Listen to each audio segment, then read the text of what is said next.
وہ کل جو ساتھی تھے باہالدین اور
حضرت آپ کا مائک جو ہے وہ ہوا ہے بس ٹھیک ہے.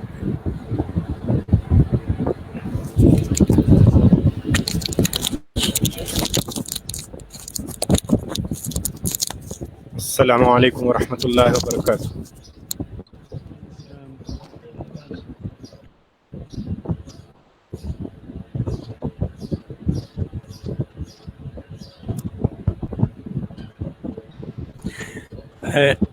مجھے اس وقت جو ہے اسکرین پہ اچھا. السلام علیکم ورحمۃ اللہ. وعلیکم السلام. یہ زاہد الحسن صاحب ہیں؟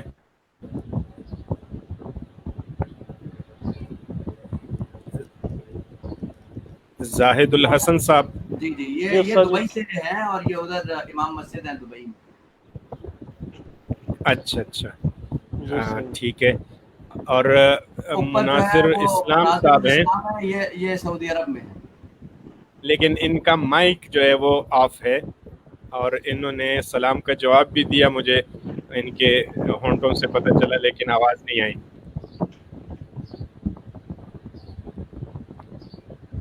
مناظر الاسلام صاحب اپنا مائک آن کر لیں. سب ساتھی اپنا مائک آن رکھیں تاکہ درس کے اندر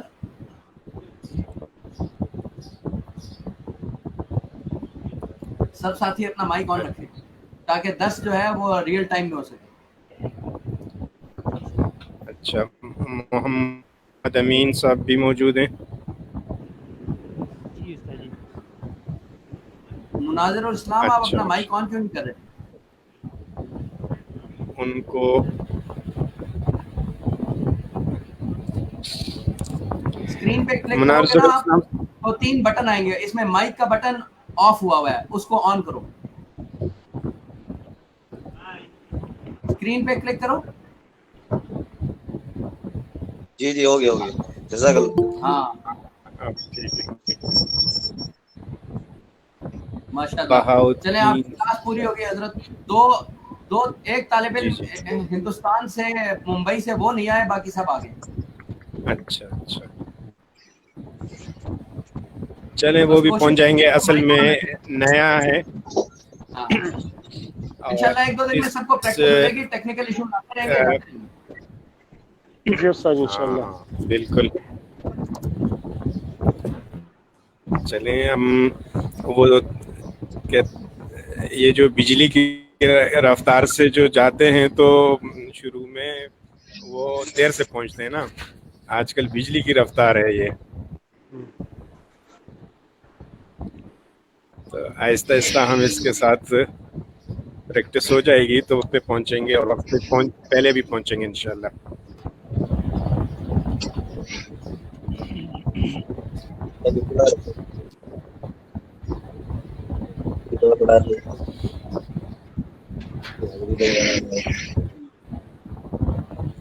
اچھا جی.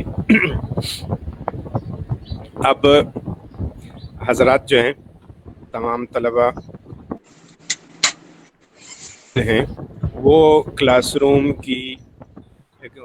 کے جو آداب ہیں اس کے مطابق جو ہیں توجہ ہو کر آپ بیٹھ جائیں تاکہ ہم اب کلاس کی ابتدا کر سکیں.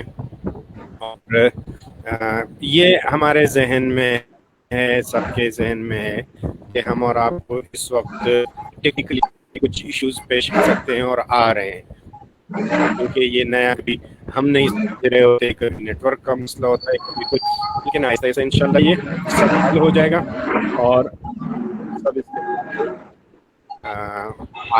عادی ہو جائیں گے.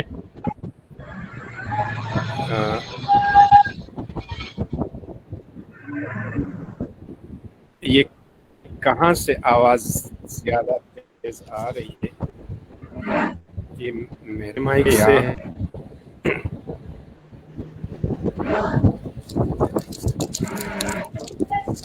یہ آواز کیسی ہے؟ میں اپنا مائک بند کر کے دیکھتا ہوں کہ کس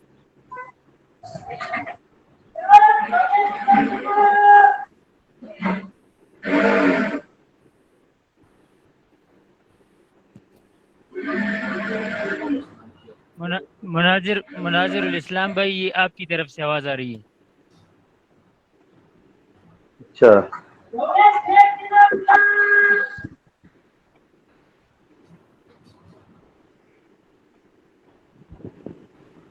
ختم ہو گئی، آپ نے مائک بند کر دیا اور آواز ختم. جی جی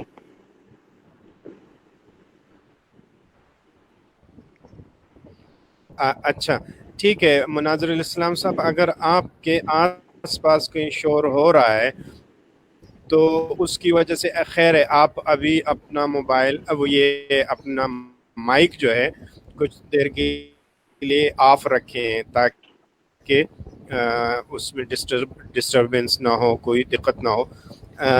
جب آپ کو بات کرنی ہو تو اب تو آپ سمجھ گئے مائک آن کہاں سے کرنا ہے، تو پھر آپ مائک آن کر لیجئے گا. فی الحال ابھی بات تو آپ آسانی سے سن سکتے ہیں انشاءاللہ. ٹھیک ہے، تو امید ہے اب سب کو آواز صحیح آ رہی ہوگی میری. جی استاد یار انشاءاللہ. اچھا جی، اچھا جی. ایک منٹ میں اپنا کیمرہ بھی آن کر لوں. مجھے اپنے نیٹ ورک پہ کچھ زیادہ اعتماد نہیں ہے، لیکن میں دیکھتا ہوں اگر نیٹ ورک کیمرے کا بوجھ بھی اٹھا لے تو ہم اور آپ آمنا سامنا ہو جائے تو یہ زیادہ بہتر ہوگا انشاءاللہ. جی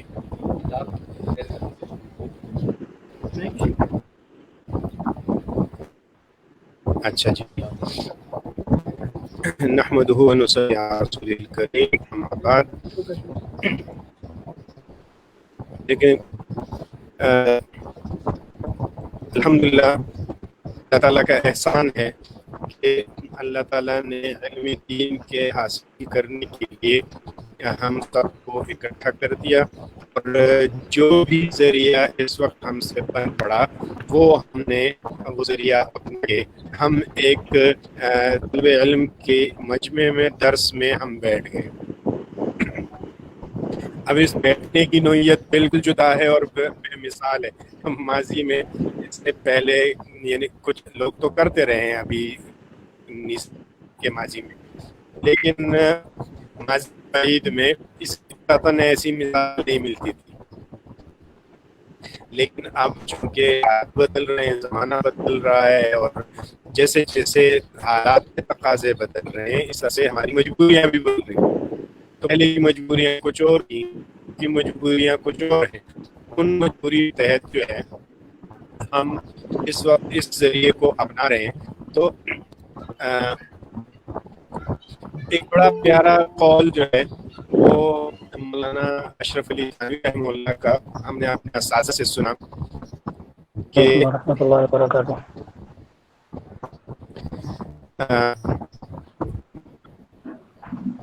وعلیکم السلام ورحمۃ اللہ وبرکاتہ. تو میں عرض کر رہا تھا کہ مولانا اشرف علی تھانوی رحمہ اللہ کا پیارا قول جو ہے ہمیں اپنے اساتذہ کرام سے سنا، فرماتے ہیں کہ اسباب کی بھی قدر کرو، اسباب کی بھی قدر کرو، کہ جس طرح سے کہ اسباب جو ہیں یہ اللہ تعالیٰ نے بلا وجہ نہیں اور بغیر حکمت کے نہیں پیدا کی. اسباب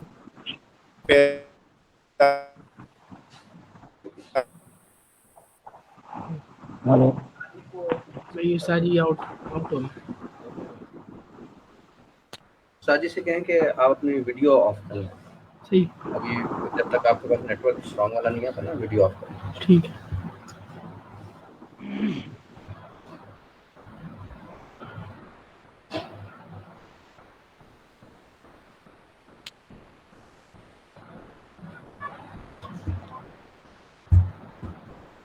ہلو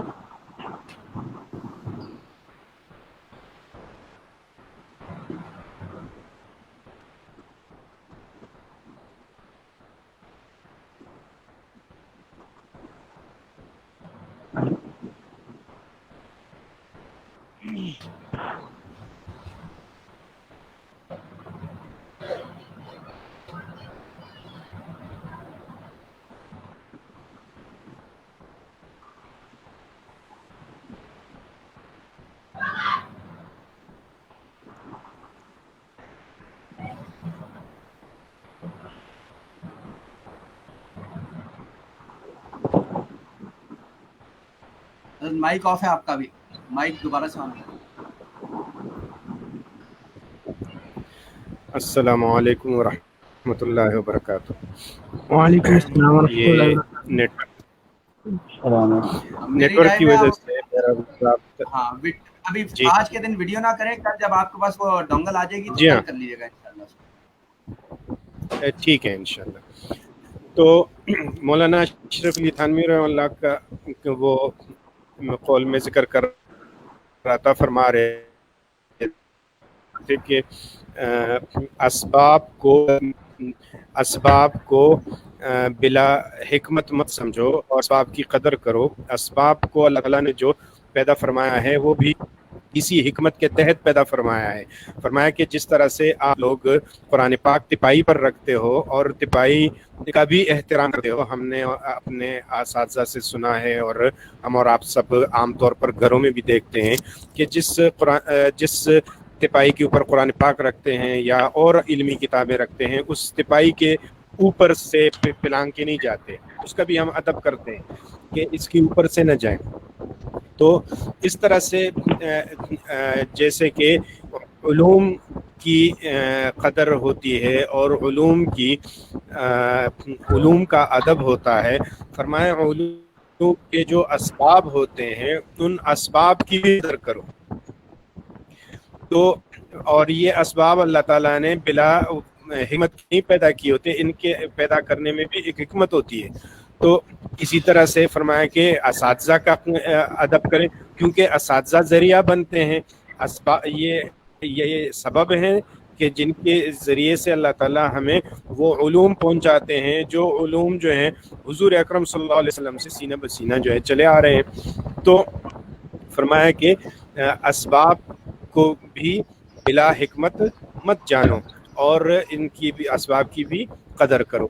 تو بھئی یہ جو اسباب اللہ تعالیٰ نے ہمیں اس وقت عطا فرما دیے ہیں، ہمیں ان کی بھی ایک قدر کرنی چاہیے، اس پر شکر ادا کرنا چاہیے کہ چلو الحمدللہ یہ ایک نے پیدا کر دیا. اب دیکھیں کوئی دنیا کے ایک کونے میں بیٹھا ہوا ہے، کوئی دوسرے کونے میں، کوئی تیسرے، کوئی چوتھے، کہاں ساتھی بیٹھے ہوئے ہیں دنیا کے کونے کونے میں، اور وہ اس وقت جو ہے ایک جگہ جمع ہو کر وہ علمی دین کو حاصل کرنے کے لیے وہ حاضر ہو گئے ہیں.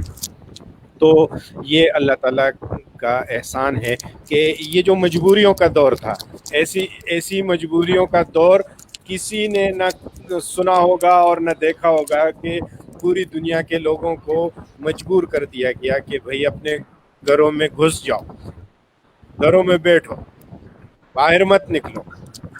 اب اسکول والے اسکول کی تعلیم حاصل کرنے کے لیے گھر سے باہر نہ نکلیں، اور اسی طرح سے مدرسے والے ہیں تو وہ مدرسوں میں آنے کے لیے گھر سے باہر نہ نکلیں. اسی طرح سے ساری دنیا کے جتنے کام کاج وہ ایک طرح سے رک گئے تھے. اور پھر پہلے تو ظاہر ہے کہ لوگ دیکھتے ہیں بھئی اب ہو جائے گا، تب ہو جائے گا، ٹھیک ہو جائے گا، سب کچھ واپس آ جائے گا. لیکن جب نہیں آ رہا تھا، وقت ضائع ہو رہا تھا، تو لوگوں نے پھر ذرائع کو اختیار کرنا شروع کر دیا. تو یہ ذریعہ جو ہے اللہ تعالیٰ نے ہمیں دے دیا. اس کا ایک اور جو ہے بڑا فائدہ یہ ہوا کہ جو لوگ کسی اور وجہ سے علم دین حاصل کرنے کے لیے مدرسے میں نہیں جا سکتے تھے، ان کو یہ موقع مل گیا کہ چلو اس ذریعے سے آن لائن درس تدریس کے ذریعے سے وہ مدرسے کے علوم حاصل کرنے کے لیے جو ہے وہ شامل ہو جائیں اور ان کو بھی موقع مل جائے کہ وہ علوم حاصل کر لیں. تو اس پر اللہ تعالیٰ کا شکر ادا کرنا چاہیے اور کوشش کرنی چاہیے کہ ہم اس کو بہتر سے بہتر طریقے سے اس طرح سے اپنا لیں کہ ہمارے لیے کتابیں پڑھنا اس میں آسان ہو جائے، پڑھنا اور پڑھانا آسان ہو جائے، علم دین حاصل کرنا آسان ہو جائے. اور اس کے اندر اب چونکہ یہ بات اور یہ سلسلہ سارا نیا ہے تو ایسا ایسا پتہ چلے گا بھئی مشکلات کیا آ رہی ہیں اور اس میں جو ہے وہ کچھ خامیاں کیا ہیں اور کچھ خوبیاں کیا ہیں. تو اس کے ساتھ ایسا ایسا ہم لوگ جو ہے اللہ وہ عادی ہوتے جائیں گے اور اس کو ٹھیک کرنے کی کوشش کرتے جائیں گے انشاءاللہ. لیکن جو عام علوم کے آداب ہیں اور پابندیاں ہیں وہ ہم اور آپ سب کو معلوم ہے کہ بھئی ہمارے اندر جذبہ ہو اور پابندی کا جذبہ ہو اور ہمارے اندر فکر ہو، ذمہ داری کا احساس ہو کہ بھئی یہ وقت ہے ہمارا اس وقت کا درس کا اور یہ مجھے جو ہے درس اچھا کیونکہ یہ آج ہمارا ابتدائی درس ہے اور ابتدائی کلاس ہے تو اس میں چند باتیں جو ہیں وہ طلباء کے کچھ گوش گزار کرنا بہت ضروری ہے کہ ہم نے پڑھنا کیسے ہے اور پڑھنے سے پہلے کی ضروریات کیا ہیں اور پڑھنے کے بعد کی ضروریات کیا ہیں. یعنی کلاس میں جب ہم پڑھتے ہیں تو کلاس میں پڑھنے کے لیے آنے سے پہلے کی ضروریات کیا ہیں اور پھر کلاس میں جب آ جائیں تو کلاس میں بیٹھنے اور پڑھنے اور سننے کی ضروریات کیا ہیں اور جب پھر ہم کلاس سے واپس چلے جائیں، کلاس کا وقت ختم ہو جائے تو اس کے بعد کی ضروریات کیا ہیں. یہ تین چیزیں، تین مراحل بہت اہم ہیں. کلاس میں آنے سے پہلے کی ضروریات یہ ہیں کہ بھئی آپ کے پاس کتابیں ہوں، آپ کو پتہ ہو کہ آج میں نے کون سا سبق پڑھنا ہے اور کون سی کتاب پڑھنی ہے، کہاں سے پڑھنی ہے. ٹھیک ہے، پھر اس کتاب کا مطالعہ بھی ہو، آپ اس کا مطالعہ کر کے آئیں کہ اگر پہلے سبق نہیں پڑھا ہوا، جیسے آپ ابھی نیا شروع ہو رہا ہے تو آپ نئے سبق کو پہلے سے دیکھیں کہ نیا سبق ہم پڑھیں گے. تو ویسے تو اگر کتاب بالکل نہیں ہے تو ہمیں تو اپنے بچپن کا زمانہ یاد ہے، یقین کریں کہ جب نئی کتابیں خریدتے تھے اور نئی کاپیاں وغیرہ یہ، تو مجھے تو سچی بات یہ ہے کہ ان کاپیوں کی وہ سوندھی خوشبو بھی ابھی یاد ہے کہ ان کاپیوں سے جو پیاری خوشبو آتی تھی وہ پتہ نہیں کیوں وہ شاید ہمیں ہی پیاری لگتی تھی. ہمارے اندر ایک ایسا شوق ہوتا تھا کہ بھئی یہ نئی کتاب آ گئی، نئی وہ کاپی آ گئی، اب اس کو اٹھایا، اس کو دیکھا. اکثر جو کتاب ہم پہلے پڑھ سکتے تھے تو وہ پڑھتے پڑھتے ہم توصیف صاحب آپ اگر اپنا مائک آف کر لیں تو بہتر ہوگا. بعض اوقات آواز اس طرح سے وہ ڈسٹرب کرتی ہے.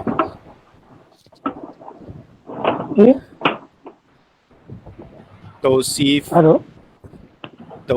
خان اشرفی، آپ اپنا مائک آف کر سکتے ہیں، بند کر سکتے ہیں؟ جی آواز تو آپ کو میری آتی ہوگی؟ ہاں بس ٹھیک ہو گیا، جزاک اللہ خیر۔ تو جب نئی کتابیں مل جائیں تو ایک شوق ہو کہ وہی نئی کتابیں مل گئیں تو اس کو ذرا پڑھیں کہ اس میں کیا لکھا ہوا ہے، کس فن سے متعلق ہیں، کس علم سے متعلق ہیں، اور اس کو تھوڑا سا مطالعہ کریں۔ پھر جب ہر روز نیا سبق لینا ہوتا ہے تو نئے سبق کا پہلے سے مطالعہ ہو۔ اور مطالعے کا یہ ہے کہ جب آپ کلاس کے لیے آتے ہیں تو آج کلاس میں آ کر سبق پڑھنے سے پہلے یہ ضروری ہے کہ آپ کو یہ علم ہو کہ آپ آج کیا پڑھنے جا رہے ہیں۔ یہ نہیں کہ بس آج پڑھنا ہے، ٹھیک ہے نا، وہاں تو استاد جی ہوں گے، بس وہ پڑھا دیں گے، جو بھی پڑھنا ہوگا وہاں جا کے پتہ چل جائے گا۔ وہاں ہم جائیں گے، ہم بیٹھیں گے، اور اکثر ایسا ہوتا ہے کہ سبق کی جگہ بھی استاد جی سے پوچھ لیں گے، جی کون سی جگہ سے آج پڑھنا ہے۔ یہ انتہائی غیر ذمہ دارانہ طرز عمل ہوتا ہے بعض طلباء کا۔ امید ہے آپ حضرات ایسا نہیں کریں گے۔ پہلے ہی دن سے میں آپ حضرات کو اس کے بارے میں وہ بتا رہا ہوں، یہ آپ ذہن میں رکھیے کہ پہلے سے کتاب آج کا سبق گھر میں پڑھ کر آئیں، اور آن لائن تب ہوں جب آپ یعنی آن لائن ہونے سے پہلے آپ نے سبق پڑھ لیا ہو کہ آج ہم نے کیا پڑھنا ہے، وہ موضوع کیا ہے، اور اس میں کیا چیز بیان ہو رہی ہے۔ اچھا، کتاب پڑھنے کے طریقہ اور مطالعے کا طریقہ بھی میں آپ کو عرض کر دوں مختصر انداز میں، کہ جب آپ نے آج سبق میں آنا ہے تو آپ اس کتاب کو اٹھائیں، اس کتاب کو اٹھائیں، اس کو کھولیں، جہاں سے سبق ہے آج کا اس کو دیکھیں کہ کہاں سے شروع ہو رہا ہے، وہ سبق دریافت کر لیں کہ کہاں سے شروع ہو رہا ہے۔ پھر اس سبق کو پڑھنا شروع کریں کہ جی آج ہم نے یہاں سے یہ سبق پڑھنا ہے۔ وہ سبق آپ نے پڑھنا شروع کر دیا۔ وہ سبق جب آپ پڑھیں گے تو اس میں آپ کو کیا پتہ چلنا چاہیے، یعنی بعض اوقات وہ کتاب بڑی مشکل ہوگی، وہ تو استاد جی، تو وہ کتاب ہو سکتا ہے کہ بڑی مشکل ہو، اور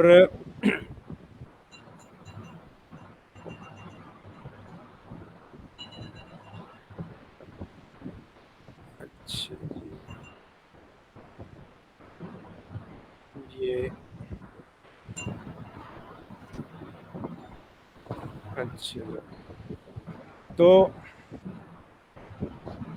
یہ ہو سکتا ہے کہ وہ کتاب بڑی مشکل ہو، آپ نے اس کو پڑھنا شروع کر دیا، آپ کو کچھ سمجھ میں نہیں آیا، بھئی یہ بہت مشکل سبق ہے، یہ کتاب بھی بڑی مشکل ہے، یہ ہمیں جب کلاس میں استاد جی پڑھاتے ہیں تو اس وقت بھی ہمیں سمجھنے میں بڑی دقت پیش آتی ہے، تو ابھی پڑھنے سے مجھے کیا سمجھ میں آئے گا، میں کیوں پڑھوں؟ جب جائیں گے استاد جی خوب محنت کر کے اور اچھی طرح تشریح کر کے پھر ہمیں سمجھا دیں گے اور سمجھ میں آ جائے گا۔ لیکن ایسا نہیں ہے، بلکہ آپ نے کیا کرنا ہے کہ ضرور اس یہ رزاق خان پریزنٹنگ کا السلام میرے علیکم سامنے آ ورحمۃ رہا ہے۔ اللہ وبرکاتہ۔ وعلیکم السلام ورحمۃ اللہ وبرکاتہ۔ رزاق خان صاحب آپ تشریف لے آئے، آپ کو خوش آمدید ہے، اور ماشاءاللہ اچھا ہوا آپ تشریف لے آئے ہیں۔ یہ چونکہ سبق ہو رہا ہے تو اس وقت اگر آپ اپنا مائک جو ہے وہ آف کر دیں، ہاں جیسے ابھی آف کرنے والے تھے لیکن پھر آنے ہو گیا ہے، اس کو آپ آف کر دیں تو آپ سنیں انشاءاللہ۔ جزاک اللہ خیر، ٹھیک ہو گیا۔ اچھا جی، تو میں یہ بتا رہا تھا کہ آپ نے اس سبق کو پہلے سے اگر مطالعہ کرنا ہے تو اس میں آپ نے کیا کرنا ہے۔ ہمارے حضرت